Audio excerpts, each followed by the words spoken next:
Hey guys, this is Carrie, and in this video, we're going to be looking at an alternative to using Sublime Text in case during this time that you're at home, Sublime Text doesn't work on your computer. So one of the nice things about the current state of technology is that there are websites that allow you to actually program on that website in the languages that we've already been working on. So if you go to this website, REPL, that's at REPL.it, you can actually use this website to code in all the three languages that we've been learning.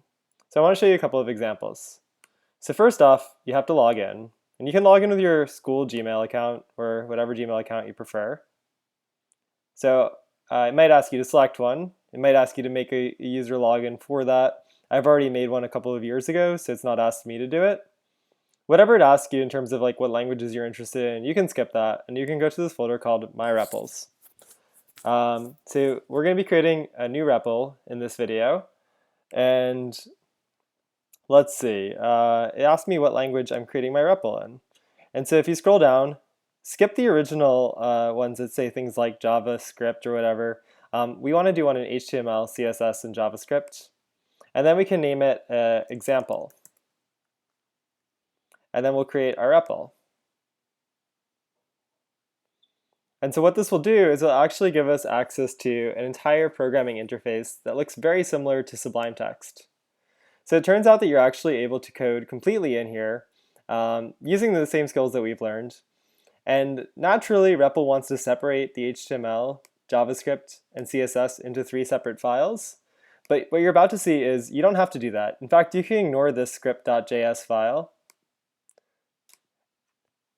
And you can ignore the style.css file. And so here, what we'll do is instead of linking in the style sheet separate, you can delete that. And instead of linking in the JavaScript separate, you can delete that. Now, I'm not sure what type of autocomplete these have, but let's start off seeing what type of HTML we can do here. So we can do an H1. Oh, that's great. It does like an autocomplete and then a slash and it autocompletes it. So very similar to what we're used to working with. Hello. And then we'll create a paragraph tag, close the paragraph tag, and then we can type in this is a paragraph. And if you want to see your code, you can just press the run button and it will run it over here. So one of the things that's really nice about REPL is it has access to a console which will show you any errors that you have. And we don't have any errors, so everything is good. So we can go to our result again. So far we've just got HTML though. And you might be curious about how do you actually add in style or JavaScript like we've been doing. And so to do that, you can simply add the style tags like we're used to doing. So style. And let's see if this works as we expect. So remember for style, now once we go inside of these style tags, we're now coding in CSS. So we do something like body, and then we do background, red. And let's press run. And just like we expected, it comes out exactly right. And similarly, we can add some JavaScript. So if we're going to add a JavaScript thing, I think having a button that we can interact with, which would be really nice. So let's make a click me button. Personally, I find this a little bit harder to read because of all the highlighting of the little arrows and stuff. But in terms of like having a backup plan for Sublime Text, this is pretty nice. So now what we're going to do is, let's run it. We can now see our button. So what we're going to do next is we can add our script tags. And we can start coding some JavaScript. And so inside of the script tags, let's select the button. And we can use the same tools that we've always used. In fact, I've got the toolbox open. So we're going to say let button1 equal, or let button equal, because there's only one button. And then we can go over here, and to select the button, we do the same thing that we always use, document.querySelector. And so this is getting a little bit hard to read. I'm going to try to resize some of the tabs. Okay, so that's good. Resize this. And then the query selector is going to select the button that's on the page. And since we're not using an ID, we can just say select the only button on the page. Next up, let's take that button and let's add an event listener, the same as we always do. And it's going to be a click event. And the function that we're going to run is the following. And you could have got that all from the toolbox right here, the add event listener. but for me it's a little more natural to type in. And so let's say when we click that button, we want to change the title from hello to something else.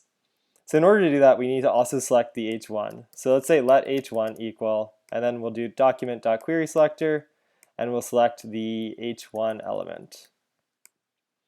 So now when we go into our button and we click it, we want to say h1.innerHTML equals, and the new text will be here. So now, oops, it's so funny, I naturally press Command S, Command R, but they have Command S disabled. It automatically saves all of our progress. So now let's press run, and when we click this button, it gives us a by for our h1, which is right, the h1.innerHTML turns to by. Let's say we make a mistake though, and we do something like this. We put the wrong type of parentheses. We run it, the console immediately triggers an error, and it says syntax error, invalid or unexpected token at 2424.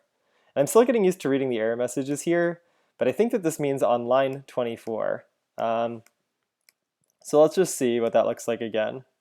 Yeah, it's still line 24, so it has nothing to do with how many spaces or anything. It just means that the error is at line 24.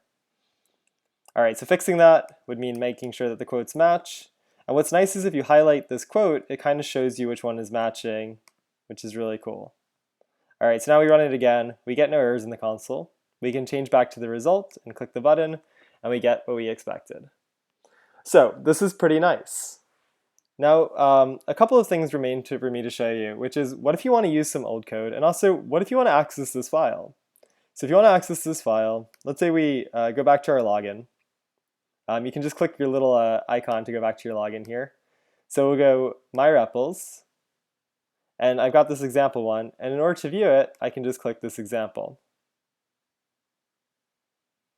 And it brings up the entire thing that we were just working on, and you press run, and now you've got your web page back. So the last part of this is, what if you want to use some of the files you've already been working on? And this is a little bit tricky because obviously you haven't gotten Sublime Text to work. So what you could do instead is you can just go to your game. Let's say it's your game that you want to upload because this is our most complex file. The first step that you're going to do is you're going to go to your new files, or you're going to go to your home, and you're going to say, I want to make a new REPL. And this one is going to be in HTML, CSS, and JavaScript. And let me call this one game. And I'll create that REPL. So now the game REPL comes with all of the same things, and we won't be using our script.js file, so we can delete that. We won't be using our style.css file, so we can delete that. What we will be using is our index.html file. And it just naturally calls all the HTML files index.html. That's a pretty traditional name for the first HTML file that you write. So now, what you want to do is, if you're using some old code that you wrote, you have to do a couple of things. First, you need access to your code. So hopefully you're able to either download your game.html file or see the text of it somehow. So even if you can't get Sublime Text to work, you probably can control-click or right-hand click on it and open it with something. So the worst case scenario probably for Mac is to use the text edit program, and I think there's some similar ones on Windows. And even if this looks terrible and totally different, this is actually all of our code, just not color highlighted the same way it was in Sublime Text. So it's not as nice, but we can still use it. So if you do a Command A to select all, or edit select all, you can do an edit copy, or Command C. And then you go over here, and you actually want to do the exact same process, except instead of copying, you're going to select all, Command A, delete everything that's there, and then do Command V and draw the game, and that will be your game.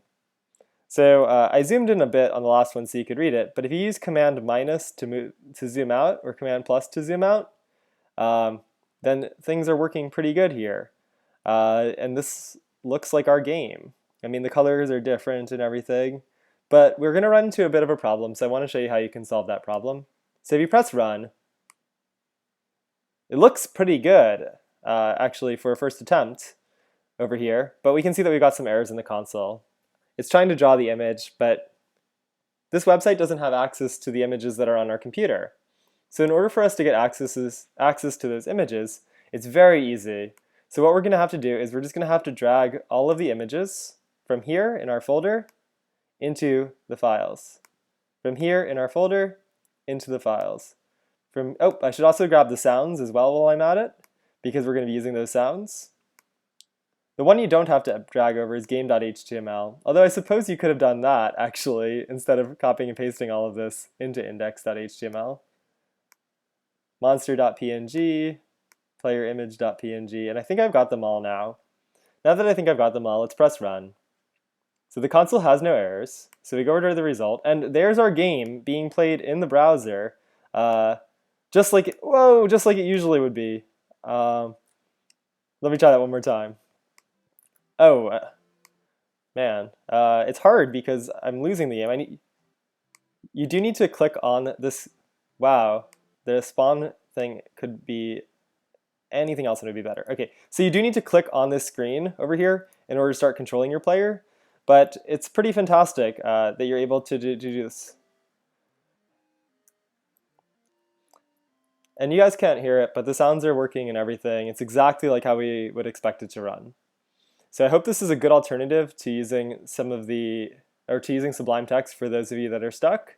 I think that this should work on iPhone or iPad, or even Android. You would just go to the same website, repl.it, and that should work. I'm going to check that out myself, actually. You might need to transfer the files individually first, and then you could edit it on your phone, potentially. So I hope you guys found this video helpful, and I guess I won't be seeing you in class for a long time, but we'll try to find a way to make it work, okay? Bye!